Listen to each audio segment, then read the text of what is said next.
코로나 바이러스 감염증 19, 코비드19라고 하는 현재 이제 전 세계적인 대유행을 일으키고 있는 감염증에 대해서 설명드리겠습니다. 네, 저는 강동 경희대학교 병원의 강성욱입니다. 네, 대략 이런 목차로 설명을 드릴 거고요. 먼저 신종 코로나 바이러스가 무엇인지에 대해서부터 간단히 설명드리겠습니다. 신종 코로나 바이러스라고 많이 말을 하지만 정식 명칭은 중증 급성 호흡기 증후군 바이러스 2입니다. 옛날에 사스 코로나 바이러스가 있었죠. 그 사스 코로나 바이러스 2가 정식 명칭이고요. 이 바이러스에 의해서 병이 생겼을 때에 코로나 바이러스 감염증이라고 합니다. 줄여서 코비드19라고 합니다. 바이러스라고 하는 건 스스로는 증식하지 못하고 감염을 통해서 어떤 숙주세포 안에서 증식하는 미생물을 통틀어서 말합니다. 그런 바이러스 중에서 왕관 모양을 하고 있는 RNA 바이러스를 임의로 코로나 바이러스라고 이름을 붙였고요. 그런 코로나 바이러스에는 아주 많은 종류가 있는데 그 중에서 지금까지 알려져 있는 대표적으로 인간에게 감염을 일으키는 코로나 바이러스가 6종류 있었습니다. 흔히 감기를 일으키는 바이러스가 4종류 있었고요. 사스 혹은 메르스라는 병을 일으키는 바이러스도 코로나 바이러스의 한 종류였습니다. 그리고 이번에 새롭게 이 사스 코로나2 바이러스가 우리에게 아주 중요한 질환을 일으키고 있습니다. 전자현미경으로 봤을 때의 모양은 이렇게 보여요. 동그란 어떤 세포의 겉면에 약간 뾰족뾰족한 것이 있어서 왕관처럼 보인다고 합니다. 사스랑 메르스랑 많이 비교를 했어요. 지금에 와서는 사실 비교가 무의미할 정도로 이번에 이제 코비드19는 굉장히 전 세계적으로 아주 큰 대유행을 일으키고 있습니다. 중간 숙주 동물은 박쥐일 걸로 추정하고 있고요. 현재 전 세계적으로 700만 명이 넘는 환자가 생겼고 40만 명이 넘는 환자가 사망했습니다. 사망률은 지금 5.7% 정도인데 제가 4월달, 5월달에 강의를 할 때 조금씩 전 세계적인 사망률은 줄어들고 있어요. 감염된 환자의 수가 많아질수록 사망률은 조금 더 줄어들 수도 있을 겁니다. 이전에 사스 바이러스가 한 10% 조금 안 되는 사망률이 있었고 메르스 바이러스는 거의 35%에 육박하는 사망률을 가지고 있었어요. 화면 가장 오른쪽에 R0라고 되어 있는 건 기초 감염 재생산수라고 하는 겁니다. 한 사람의 환자가 몇 명의 다른 환자를 만들어내느냐인데요. 현재 이 수치는 정확한 수치는 아닙니다. 아마도 나중에 이제 조금 더 이 바이러스에 대한 연구가 진행되면 기초감염 재생산수가 아주 높아질 수 있을 것 같아요. 자, 현재 그럼 상황을 좀 보겠습니다. 우리 질병관리본부에서 이 코비드19에 대해서 매일매일 아주 정말 열심히 업데이트를 하고 있어요. 우리나라는 지금까지 이제 11,947명의 확진 환자가 있었고 그 중에서 지금 1,017명이 환자로서 치료 중이고요. 한 276명 정도가 사망했습니다. 일일 확진자가 지금 50명 내외로 계속 생기고 있고 최근에 확진자들은 전반적으로 수도권에 많이 분포되어 있어요. 2월 달에 아주 많은 환자가 생겼었습니다. 특히 대구 쪽을 중심으로요. 그래서 한창 4월 달에 많이 잠잠해지나 했었는데 집단 감염 사례가 뭐 이태원이라든지 몇몇 직장, 쿠팡이라든지 이런 지역 사회에서 조금씩 생기고 있어요. 지금은 매일매일 한 50여 명의 환자가 계속 생기고 있는 중입니다. 국내 현황을 좀 수치적으로 봐볼게요. 총 확진자는 여성이 남성보다는 좀 더 많습니다. 연령대별로 봤을 때는 20대에 굉장히 많은 환자가 분포되어 있어요. 20대 환자가 거의 27%에 가깝습니다. 사망자를 보면 사망자는 여성보다 남성이 조금 많고요. 우리나라의 총 사망률은 2.31% 정도 됩니다. 보시면 60대 이상에서 대부분 많이 사망하는 걸로 되어 있고요. 80세 이상이 26%를 차지하고 있습니다. 고령에 기저질환이 있으신 분들에게 상대적으로 훨씬 더 치명적인 질환이라는 걸 알 수 있습니다. 20대 연령이 제일 많은데 60대 이상이 많이 죽는다는 건 현재 이제 20대에서 나는 건강하니까 괜찮다는 생각으로 지역사회 감염을 일으키면 그 가족들이 위험해진다는 거기 때문에 이에 충분히 주의를 해야 되겠습니다. 그래프로 보면 이래요. 20대가 제일 많고 두 번째로 많은 건 50대입니다. 사망은 60대 이상에서 제일 많고 80대 이상에서 제일 많아요. 한 달 동안 어떤 식으로 발생 추이가 변했는지를 보겠습니다. 5월 11일 기준 그전 2주간 발생 현황과 어제 기준 최근 2주간 감염 경로를 보면요. 그때는 5월 11일에는 해외 유입 사례가 상대적으로 좀 많았어요. 87명 정도 됐는데 해외 유입 사례는 지난 한 달 동안 크게 변하지는 않았습니다. 근데 지역 집단 발병이 5월 11일 기준으로는 한 70명 정도였는데 지금은 456명이나 돼요. 그래서 한동안 잠잠해졌던 이 코로나19 환자가 다시 좀 늘어나고 있다고 볼 수 있습니다. 국내 사망자 현황에 대해서 조금 더 자세히 좀 볼게요. 남자가 많고 80대 이상이 많다고 아까 설명드렸었고요. 기저질환의 경우에는 심근경색, 심부전, 뇌졸중이나 고혈압 등 심장, 뇌, 혈관과 관련된 기저질환이 있으신 분들이 사망자의 76%를 차지하고 있어요. 그런 질환이 있으신 분들에게 이 병이 조금 더 위험할 수 있다는 겁니다. 감염 추정 경로를 비교해 보면 특정 요양시설이나 병원에서 감염된 경우가 전체의 55% 정도를 차지하고 있고요. 그 중에서도 요양병원에서 이 코로나19 질환에 걸리신 분들이 사망이 많았어요. 상대적으로 고령의 기저질환이 많은 분들이 요양병원에 계시겠고 그런 분들이 전체 사망자의 26%나 됩니다. 국외 사망자 현황과 확진자 현황을 보면요. 이건 15만 명 이상 확진자가 나온 나라들만 정리한 겁니다. 압도적으로 미국에서 확진자가 굉장히 많이 나왔고요. 어제까지 199만 명이 넘었으니까 오늘은 아마 200만 명이 넘었을 거예요. 미국의 사망자만 해도 11만 명 정도 됩니다. 2위에 브라질이 있죠. 브라질이 미국과 아직 차이가 꽤 많이 나기는 하지만 브라질 굉장히 빠른 속도로 환자와 사망자가 늘어나고 있어요. 그래서 아주 전 세계적으로 굉장히 많은 환자와 사망자를 만들고 있는 병입니다. 우리나라랑 비교했을 때에 치명률이나 인구 10만 명당 발생자 수를 봤을 때에 러시아가 치명률이 조금 낮고 인도가 10만 명당 발생자 수가 조금 낮긴 하지만 세계의 대부분의 나라들이 우리나라보다 훨씬 많은 환자가 생기고 훨씬 많은 환자가 죽고 있어요. 우리나라가 그래서 이 코로나19 감염병 관련해서 방역을 아주 그래도 잘하고 있다는 평가를 받고 있습니다. 제일 중요한 항목 중에 하나인 이 병이 어떻게 전파되는지 한번 봐볼게요. 대표적인 전파 경로는 사람 간 전파입니다. 비말 전파나 혹은 접촉 전파가 제일 많이 일어나요. 공기 전파가 일어날 수 있는지에 대해서는 아직 확실하지는 않습니다. 공기 전파가 일어날 수 있다고 하더라도 주요 전파 경로는 공기 전파는 아니라고 생각합니다. 다만 병원에서 특정 시술을 하거나 특정 치료를 받고 있거나 아니면은 어떤 시설에서 예를 들어 노래방 같은 게 될 수 있겠죠. 에어로졸이라고 하는 비말보다 작은 입자가 발생할 수 있는 상황에는 주의할 필요가 있습니다. 대소변 입을 통해서 전파되는 질환들도 있지만 적어도 이 코로나 바이러스는 그게 주요 전파 경로는 아니라고 봅니다. 가장 무서운 게 무증상 전파죠. 이 코로나19 바이러스는 증상 발생 전부터 전파가 가능한 걸로 되어 있습니다. 증상 발생 2일 전에 전파가 많이 된다는 연구도 있고요. 최근에 젊은층 지역사회 감염을 보면 한 30% 정도에서 무증상 환자가 이제 감염이 확진되었어요.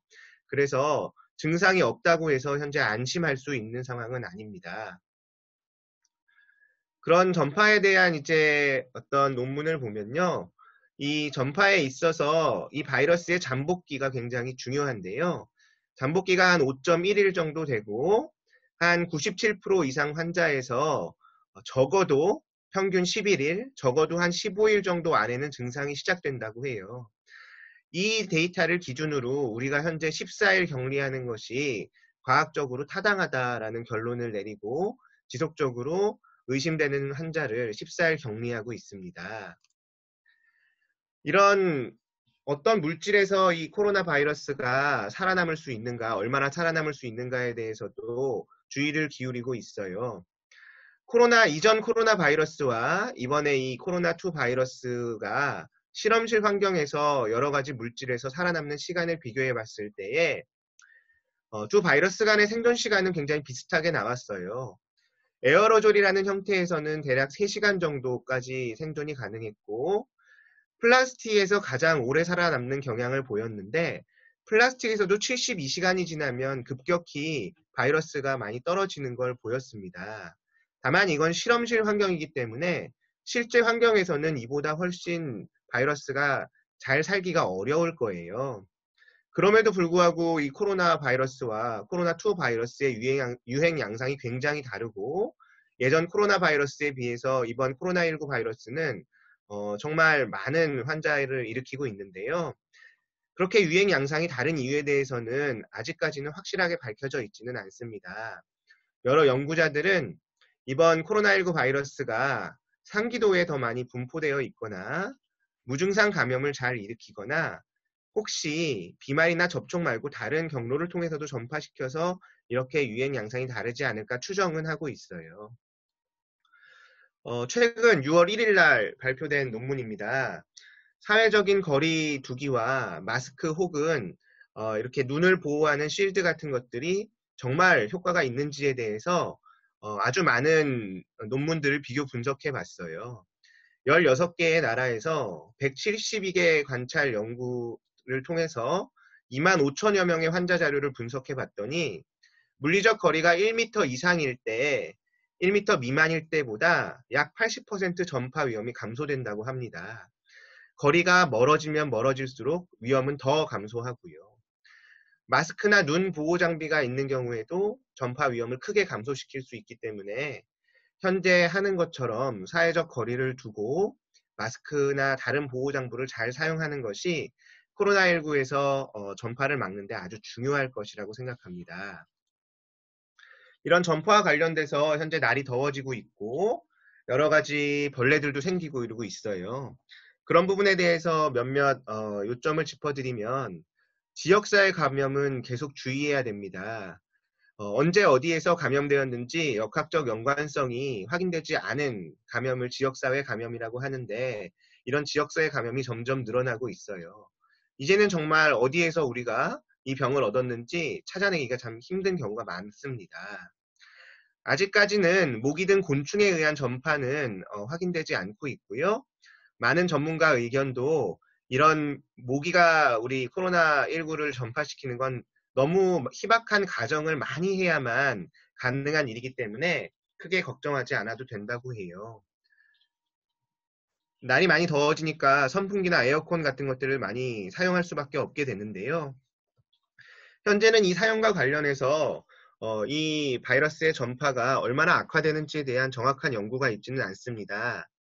다만 이런 에어컨 같은 걸 사용하게 되면 밀폐된 공간에서 공기가 계속 돌게 되는데요. 그건 이제 바이러스가 그 공간에 있다면 더욱 전파를 악화시킬 가능성이 있다고 추정할 수 있고, 따라서 에어컨 같은 걸 사용하게 되면 반드시 환기를 시킬 것을 권장하고 있습니다.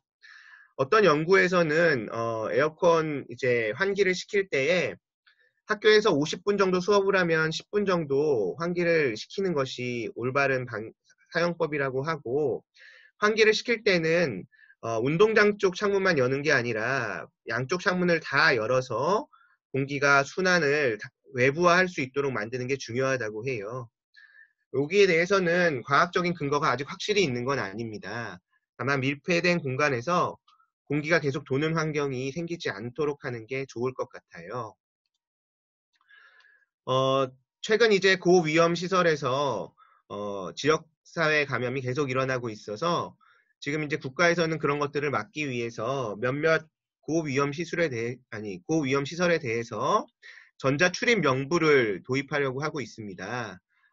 아마도 이제 곧 시작된 곳도 있고 앞으로 시작할 곳도 있을 텐데, 여기 보시면 무슨 주로는 술집이나 노래방, 또 운동시설, 공연장 이런 데에서 이제 우리의 출입을 관리하기 위한 전자 출입 명부를 통해서 조금 더 전파를 낮추기 위한 노력이 계속 지속될 것 같아요. 자, 이런 코로나 바이러스 감염증은 어떻게 진단하는지 한번 보겠습니다. 진단검사 대상은 이렇게 나타나 있어요. 이거는 코로나 바이러스 감염증 19 대응 지침 8판 기준으로 보여드리는 겁니다. 접촉력이 있으면 의사 환자라고 하고요. 접촉력은 없는데 임상 증상이나 다른 어떤 여러 가지 상황에서 의심이 된다면 조사 대상 이후 증상자라고 해요. 이 사람들은 다 코로나19에 대해서 검사 대상이 됩니다. 주요한 임상 증상은 발열이나 기침, 호흡곤란, 오한이나 근육통, 두통, 인후통, 후각, 미각 소실 이런 것들이 있어요. 학교에서 근무하시는 분들도 많이 계실 텐데 학교 지침에는 설사 같은 소화기 증상도 포함되어 있는 걸로 알고 있습니다. 현재는 딱 어떤 증상이 코로나를 나타낸다라고 반드시 말을 하긴 어렵기 때문에 의심되는 여러 가지 증상이 있다면 자문을 통해서 확실하게 이제 아니라는 걸 확인하는 게 중요할 것 같아요. 우리나라에서 대략 한 7개 정도의 회사에서 이 진단 키트를 만들어서 전 세계에 수출을 하고 있습니다. 이 진단 키트는 대략 한 6시간 정도면 우리가 확인을 할 수가 있고요.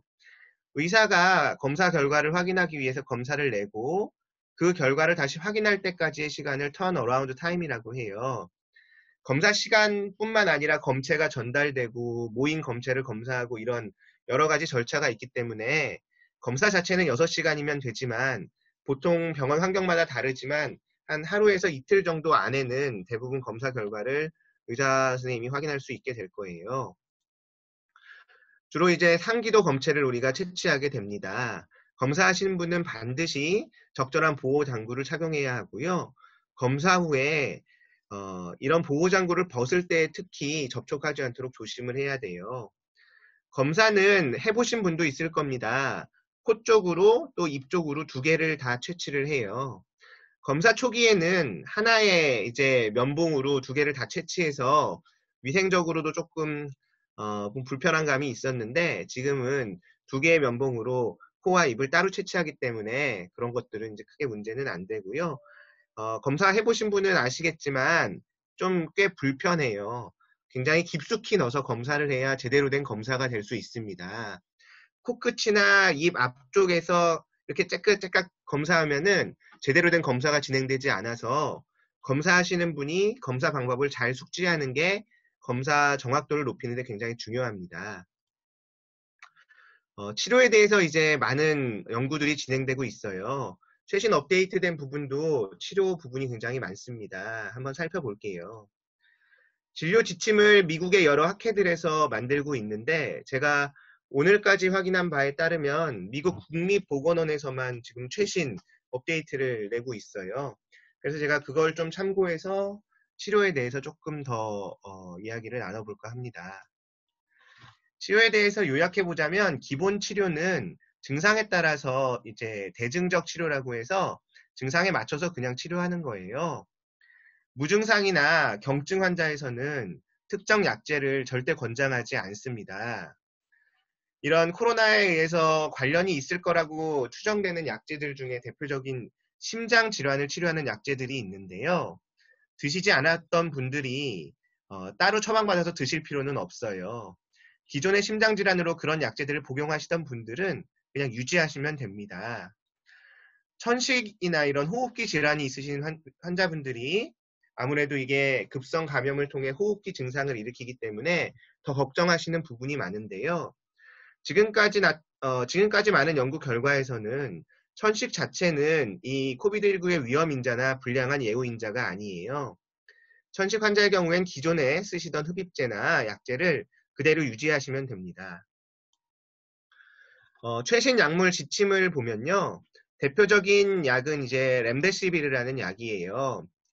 94% 이하의 산소 포화도를 가지고 있는 입원 환자에게는 투여를 권장하고 있습니다.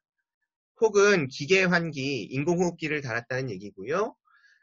에크모라는 거 들어보신 분도 계실 텐데 인공 심폐기를 다는 거예요. 아주 중증의 환자에서 이런 치료를 하게 되는데 그런 중증의 환자에서는 이 렘데시비르 약제를 투여하는 걸 현재 최신 지침에서는 권장하고 있습니다. 기관삽관을 하지 않은 환자에게는 5일 투여를 권장하고요. 기관삽관이라든지 위에 말한 기계환기나 체해막 산소화를 적용하는 중증 환자에서 5일을 투여했는데 충분한 호전이 없을 경우에 이후의 투여에 대해서는 아직 과학적인 근거가 불충분합니다. 경우에 따라서는 특정 전문가들은 10일 정도까지 투여를 연장하기도 해요. 그런데 이 렘데시빌이란 약도 경증이나 중등증 환자에서 산소가 잘 유지되는 환자에서는 투여 근거가 불충분합니다. 말라리아 치료제인 클로로킨이나 하이드록시클로로킨이라는 약도 많이 연구가 되어 있는데 지금까지의 연구에 있어서는 효과가 입증된 게 없어요. 그래서 현재 최신 치료 지침에는 임상시험을 제외하고는 치료 목적 투여를 전혀 권장하지 않고 있습니다. 렘데시비르라는 약이 어쨌든 투여가 권장되는 어떻게 생각하면 최초의 코로나 치료제로 인정을 받았다고 볼 수 있어요. 조금 더 자세히 보면요. 이 약 자체는 예전에 에볼라 바이러스를 치료하기 위해서 만든 약인데 그 치료제로는 효능이 입증되지가 않았습니다. 그런데 이번에 이런 코비드19 감염증에서 한 미국에서 1063명을 대상으로 임상시험을 했는데 투여군에서 평균 한 4일 정도, 31% 정도 임상 증상 호전이 빠르게 일어났어요. 사망률 감소 자체는 통계적으로 의미 있게 나타나지는 않았습니다. 하지만 이런 대규모 환자에서 임상 증상이 빨리 호전되었다는 결과를 바탕으로 5월 1일에 미국 FDA에서 중증 환자에게 제한적으로 긴급 승인을 했고요. 우리나라에서 식품의약품안전처 식약처라고 하는데 6월 3일 날 국내 특례 수입을 승인했습니다. 그래서 이제 우리나라에도 들어와서 중증 환자에게 적용을 할 수 있게 될 거예요. 이렇게 치료가 돼서 환자가 나아졌다고 생각되면 대응 지침 8판에 따라서 격리 해제 기준이 있고 기준에 맞는 환자들은 해제하게 됩니다. 일반적으로는 임상적으로 호전되고 검사에서 2회 연속 음성이 나오면 해제를 하게 되어 있어요. 지금 이런 치료제와 백신을 개발하기 위해서 굉장히 많은 연구들이 진행 중입니다. 한 지난 3월까지만 해도 수십 건 정도밖에 안 됐는데 요 두세 달 사이에 엄청나게 많은 연구들이 시작됐고 현재 미국 국립보건원에 등록된 임상시험이 858건이나 되고요. 그 중에서 치료제에 관련된 게 825건, 백신 관련된 게 33건이 있어요. 우리나라도 국가 임상시험지원재단에 등록되어 있는 현재 승인된 연구가 치료제와 관련돼서 12개의 연구가 승인돼서 진행 중이고요. 백신과 관련돼서 1개의 연구가 진행 중입니다. 네. 이런 신종 코로나 바이러스에 대해서 전반적인 내용을 살펴봤었고요. 마지막으로 많이 갖고 계신 오해나 몇몇 궁금증들에 대해서 짚어보고 갈게요. 요 파란색으로 되어 있는 카드는 세계보건기구에서 이런 오해에 대한 해결을 위해서 올려놓은 것들입니다. 코로나 바이러스를 예방하거나 치료하기 위해서 현재 특정 약제나 백신은 인정받은 것이 없습니다. 중증 환자에서 람데시비르라고 하는 약을 치료하는 것 말고는 특별히 특정 약제나 백신은 현재로서는 인정받고 있는 게 없다고 알고 계셔야 돼요. 그 말은 뭐냐면 내가 혹시 몰라서 예방적으로 어떤 약을 먹는다 하면 그 약의 부작용 때문에 더 나쁘다는 겁니다. 미국의 대통령인 트럼프 대통령이 조금 황당하게도 예방적으로 클로로킨이라는 약을 먹었는데요. 정말 의사들이 권장하지 않을 만한 일을 한 거예요. 굉장히 잘못된 일인데 혹시나 그거 보고 누가 본받아서 그렇게 막 약을 먹을까봐 굉장히 두렵습니다. 이 코로나 바이러스 19는 날씨나 온도에 따라서 특별히 질병의 양상이 달라지지는 않을 거예요. 덥든 춥든 다 생길 수 있을 거고요. 뜨거운 물로 목욕하거나 무슨 헤어 드라이기로 내 몸을 말린다고 해서 바이러스가 죽거나 하지 않을 거예요. 몸 전체에 특정 소독제 같은 걸 뿌리거나 코에 어떤 코세척이나 이런 걸 하는 게 이 코로나 바이러스 감염에 낮추는 데는 특별히 효과가 있다고 말하기는 어렵습니다. 오히려 이런 몸 전체에 특정 소독약을 뿌리거나 하면 피부 질환이 생길 수 있고요. 식염수로 코로 헹구는 것 자체는 뭐 다른 큰 합병증을 일으키지는 않겠지만 식염수가 아닌 특정 소독제를 코에 뿌리는 일은 오히려 해로울 수 있습니다. 하지 않으시기를 추천드리고요. 코로나 바이러스 감염증 자체는 일반적으로 대부분은 경증이나 중등증 정도의 증상을 겪고 일반 감기처럼 완전히 회복됩니다. 따라서 이게 걸렸다고 해서 어떤 후유증을 남기거나 그런 병은 아니에요. 이건 미국에서 아마 특히 이런 오해가 있나 봐요. 기침이나 특별한 불편함 없이 10초간 숨을 참을 수 있으면 호흡기 질환이 없는 거라는 오해가 있는데 절대 그런 거 아닙니다. 내가 숨 오래 참을 수 있는 능력이 있는 거랑 병이 걸리는 거랑은 아무 상관이 없는 거예요. 그런 오해는 안 하셨으면 좋겠고요. 마스크를 장기간 사용하는 그런 기간 자체가 길어지다 보니까 마스크에 대한 우려도 굉장히 높습니다, 요즘. WHO에 따르면 보건용 마스크라고 해도 적절하게 사용한 경우에 장시간 사용한다고 해서 특별히 호흡에 문제를 일으킬 가능성은 매우 낮다고 해요. 다만, 보건용 마스크 중에서도 N95 마스크라고 해서 의사들이 특정 상황에서 사용하는 것만을 권장하는 마스크가 있는데 그 마스크를 장기간 사용했을 경우에 두통이나 다른 몇몇 증상을 일으킨다는 연구가 있기는 합니다. 따라서 일반 의료인이 아닌 일반인에게는 그런 과도한 보건용 마스크를 권장하지 않고요. 다른 일반 마스크를 끼는 게 훨씬 더 나으실 거예요. 바로 어제자로 새롭게 이런 미스버스터라는 게 새로 올라왔더라고요. 색깔도 초록색으로 바뀌어서. 신발을 통해서 감염되는 걸 우려하는 외국 분들이 많으신가 봐요. 신발을 통해 감염이 전파될 가능성도 매우 낮다고 합니다. 네. 이 코로나19 중증 급성호흡기 증후군 바이러스 2는 아직도 잘 알려지지 않은 부분들이 꽤 많이 있어요. 이미 완치가 돼서 음성을 확인한 사람이 나중에 재양성이 되는 경우가 있습니다. 그런 것 때문에 이 바이러스가 지금 변이를 계속 일으키고 있고 우리는 이 바이러스를 절대 이겨내기 어려울 거라는 걱정하시는 분들도 있는데요. 변이가 일어난다고 해서 바이러스가 반드시 더 강해지거나 하는 건 아니고요. 이 코로나19 바이러스에 대해서는 아직까지는 뭔가 그런 감염의 능력이나 질병의 경과를 바꿀 만한 특별히 의미 있는 변이가 확인되지는 않았어요. 바이러스의 재앙성이 다시 나오는 이유는 아직 100% 우리가 알고 있지는 못하지만 변이에 의한 것이라기보다는 죽은 바이러스균이 혹은 충분히 억제됐던 바이러스군이 다시 조금씩 나오는 거라고 일단은 생각하고 있습니다. 우리나라 같은 경우에 나이에 따라 감염의 차이가 굉장히 많아요. 10세 미만에서는 1.4%밖에 안 되는데 20대에서는 거의 27% 가까이 됩니다.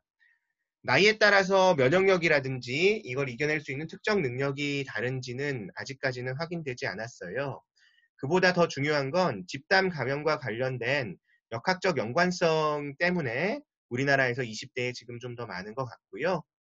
추후에 연령에 따른 차이에 대해서는 아마 좀 더 연구가 진행될 겁니다. 마스크 굉장히 일상생활에 밀접한 진짜 도구가 됐어요. 생필품이 됐다고 해도 과언이 아닙니다. 우리가 사용하는 마스크 크게 한 세 가지 정도가 있는데요. 면 마스크나 흔히들 많이 치과 선생님들이 사용하셔서 덴탈 마스크라고 부르는 요 얇은 파란색 마스크가 있고 KF 어쩌고 하는 숫자가 붙어 있는 보건용 마스크가 있습니다.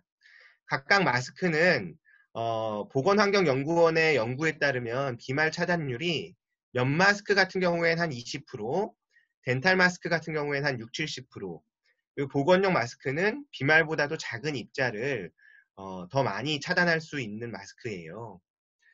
근데 이 중에서 어떤 마스크를 사용하느냐 보다 더 중요한 것이 있습니다. 먼저 마스크를 올바르게 사용하는 게 중요해요. 코와 입을 다 가려야 하고요. 마스크를 사용하기 전에 손을 소독하고 일단 착용한 마스크는 최대한 만지지 않아야 됩니다. 이런 마스크 중에서 보건용 마스크들은 정전기 필터라고 하는 그 필터가 안에 들어가 있는데요. 이 필터는 되게 습기에 약해요. 그리고 습기가 없어도 일반적으로 그 성능이 8시간 정도입니다.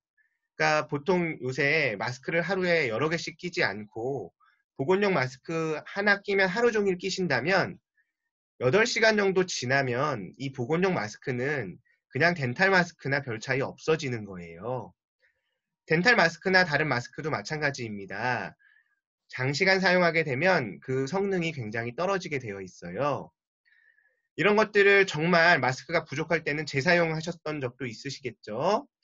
재사용할 때는 뭐 다른 마스크 같은 경우에는 뭐 자외선 살균, 뭐 젖병 소독기 같은 걸로 자외선 살균해서 쓰시는 게 그나마 현실적인 대안이 될 수 있을 테고요. 면 마스크는 세탁해서 반복 사용하게 될 수 있을 겁니다. 그래서 어떤 마스크들을 사용하든지 우리가 하루 종일 장기간 이렇게 끼고 있을 경우에는 그냥 면 마스크를 사용하셔도 큰 상관은 없어요. 그래서 꼭 보건용 마스크를 사용하기를 일반 분들에게 추천드리지는 않고요. 실내에 있을 때에 밀집된 공간에 있을 때에는 마스크를 하고 계시다가 사회적 거리가 어느 정도 사회적 거리를 둘 수 있는 외부에 나가시면 마스크를 조금 벗으셔도 됩니다. 그래서 이제 마스크를 계속 오래 사용하게 되면 아무래도 불편한 게 있기 때문에 그런 것들을 좀 적절히 조절해야 하고, 특히 이제 어린이집이나 유치원이나 초등학교 저학년 같은 경우엔 마스크를 오래 끼고 있으면 아이들이 굉장히 힘들어할 거예요. 그래서 수업을 조금 적절히 혹은 쉬는 시간을 적절히 분배해서 마스크를 중간중간 벗고 생활할 수 있도록 하는 것도 한번 고려해 봐야 할 거라고 생각합니다. 이렇게 지금 장기화되고 있죠. 장기화되면 의료 자원의 분배에 문제가 생길 수 있어요. 우리나라는 지금 마스크에 대해서는 어느 정도 분배가 잘 이루어져서 이겨낸 것 같습니다. 최근에 인천에서 더위 때문에 의료진이 쓰러지신 일이 있었죠. 굉장히 안타까운 일인데요. 저희 병원에서도 지금 선별진료소에 냉방시설이 되어 있지 않아요. 굉장히 덥고 환자 한두 명만 봐도 온몸이 땀으로 범벅이 됩니다. 이게 장기화되면 사실 진료하는 의료진들이 굉장히 힘들어질 수 있을 거예요. 그래서 그거에 대한 좀 대책이 좀 필요하고요. 제한된 의료 자원을 분배해야 되는 문제가 있는데, 이 코로나19 질환이 워낙 중요하게 여겨지다 보니까 다른 질환을 가진 환자분들이 상대적으로 피해를 보는 경우가 많이 있습니다. 그런 피해를 느끼신 분들도 아마 이 강의를 들으시는 분들 중에 있을 것 같아요. 요새 동네 병원에 열난다고 하면 가기가 힘들죠. 1차 의료기관은 사실 이 코로나에 대한 대비할 수 있는 여러 가지 시설적인 부분이나 그런 것들이 갖춰져 있지 않기 때문에 그런 환자를 보기가 굉장히 어렵습니다. 또 한 번 그런 의심 환자라든지 진짜 확진 환자가 왔다 가면 2주간 문을 닫아야 될 수도 있는 상황이기 때문에 굉장히 진료가 어려워요.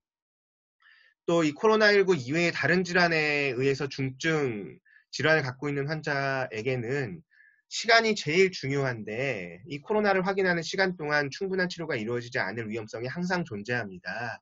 이런 것들에 대한 대책도 차차 잘 갖춰져야 될 거예요. 이렇게 감염증이 만연한 사회라면 사회 구성원들이 환자든 보호자든 아니면 아닌 다른 사람이든 굉장히 많은 스트레스와 우울감에 빠지게 됩니다. 대면에서 서로가 만나기는 쉽지 않은 환경이기 때문에 비대면을 통해서든 여러 가지 경로를 통해서 가족이나 친구, 동료랑 지속적으로 감정적 소통을 하고 대화를 나누는 것이 이런 스트레스를 이겨내는 데 하나의 방법이 될 거예요. 오늘 제 강의는 여기까지고요. 제가 여러 번 강의를 하다 보니까 반복되는 질문이나 이런 거에 대해서 시간 제한이라든지 여러 가지 문제로 다 답변을 못 드리는 경우가 있고, 그거에 대해서 이제 답변을 하기 위한 유튜브 채널을 만들었어요.